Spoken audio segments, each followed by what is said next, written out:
নমস্কার বন্ধুরা, তোমাদের সকলকে স্বাগত জানিয়ে আজকের ভিডিওটা শুরু করছি। আর আজকের এই ভিডিওতে আলোচনা করব মেষ রাশি ও লগ্নের জাতক জাতিকাদের আগস্ট মাস কেমন যেতে চলেছে, অর্থাৎ 2024 সালের আগস্ট তাদের কেমন যাবে, কি করতে হবে বা কি করলে ভালো, কোনটা খারাপ, সব কিছুই কিন্তু এই ভিডিওতে আলোচনা করা হবে।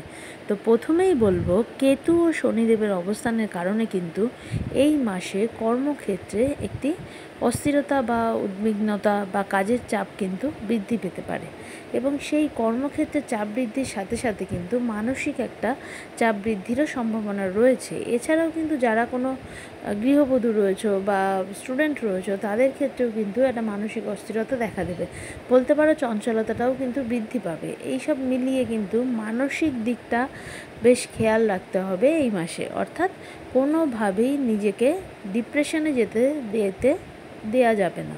কারণ হচ্ছে, যেহেতু বিভিন্ন রকম পারিপার্শ্বিক চাপ বৃদ্ধি পাওয়ার একটা সম্ভাবনা আছে, তো কোথাও গিয়ে মানসিক চাপটাও কিন্তু বৃদ্ধি পাবে। তো এটাকে কিন্তু নিজের কন্ট্রোলে রাখতে হবে, এবং এই মানসিক চাপ কন্ট্রোলে রাখার জন্য কিন্তু ভিডিওর শেষে কিন্তু একটা ভালো রেমেডি দেবো। সেই রেমেডিটা করলে কিন্তু আশা করব এই মাসের সকল সমস্যার হাত থেকে কিন্তু রক্ষা পাওয়া যাবে। তারপরে আসবো স্বাস্থ্যের কথায়। এই মাসে যদি পর্যালোচনা করা হয় তাহলে কিন্তু মাসের লাস্টের দিকটা, অর্থাৎ 22 তারিখের দিক থেকে কিন্তু শরীরের যে অবস্থা, যারা দীর্ঘদিন ধরে কোনো শারীরিক সমস্যায় ভুগছো তাদের ক্ষেত্রে কিন্তু আরেকটু সমস্যা বৃদ্ধি পাবে, বা যাদের কোনো রকম রোগ পীড়া নেই তাদেরও কিন্তু এই মাসে একটু টুকটাক সমস্যা, অর্থাৎ মেডিকেল এক্সপেন্স কিন্তু বাড়তে চলেছে। এছাড়াও নিজের পরিবারের লোকজনের প্রতিও কিন্তু খেয়াল রাখতে হবে, কারণ তাদের উপরেও কিন্তু পরে যেটা হয় যে বাড়ির কেউ যদি অসুস্থ হলো তার প্রতিও তো খরচ করতে হচ্ছে, মানে সব মিলিয়ে একটা মেডিকেল এক্সপেন্স কিন্তু বৃদ্ধির একটা জায়গা রয়েছে। তো সেই দিকেও কিন্তু যত্নবান হতে হবে।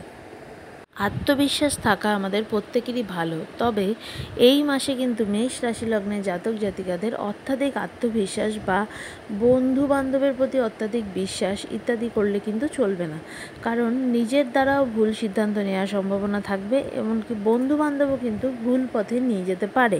তো এই দিকে কিন্তু খেয়াল রাখতে হবে। এছাড়াও কিন্তু নিজের বিলাসিতার জন্য খরচ বৃদ্ধি পাওয়ার সম্ভাবনা রয়েছে, তো সেই সব দিকে কিন্তু খেয়াল রাখতে হবে।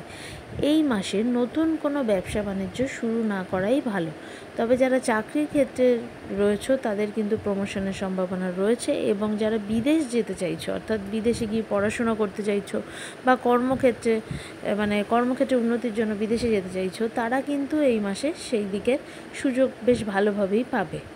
তবে নিজের খরচের প্রতি কিন্তু লাগাম রাখতে হবে, আদারওয়াইজ কিন্তু টাকা পয়সা নিয়ে একটা চিন্তা আসতে পারে। এই মাসে কিন্তু বাড়ি, জমি ইত্যাদি ক্রয় করা খুব ভালো হবে। শেয়ার মার্কেটের সাথে যারা যুক্ত রয়েছে তাদেরও কিন্তু এই মাস বেশ ভালো রয়েছে, তবে নতুন কোনো ব্যবসা এই মাসে না শুরু করাই ভালো হবে, কারণ গ্রহগত যা অবস্থান রয়েছে তাতে কিন্তু নতুন ব্যবসায় মুনাফা লাভ করার সম্ভাবনা খুব কম। তো এই মাসে সব মিলিয়ে কিন্তু নিজের শরীর স্বাস্থ্য, নিজের কর্মক্ষেত্র, এমনকি নিজের যে খরচ, সেই সকল কিছু নিয়ন্ত্রণ রাখার জন্য এই সহজ উপাচারটি কিন্তু করবে। রোজ সকালবেলা ঘুম থেকে উঠে ফ্রেশ হয়ে এসে উত্তর পূর্ব দিকে মুখ করে ওম নমঃ ভগবতে হনুমন্তে নমঃ এই মন্ত্রটা 11 বার জপ করবে, করে নিজের সুখ শান্তি সমৃদ্ধি প্রার্থনা করে দিন শুরু করবে। অবশ্যই সকল বাধা অতিক্রম করে দিন ভালো যাবে। সবাই ভালো থেকো এবং মন দিয়ে এই মন্ত্রটা করবে। নমস্কার।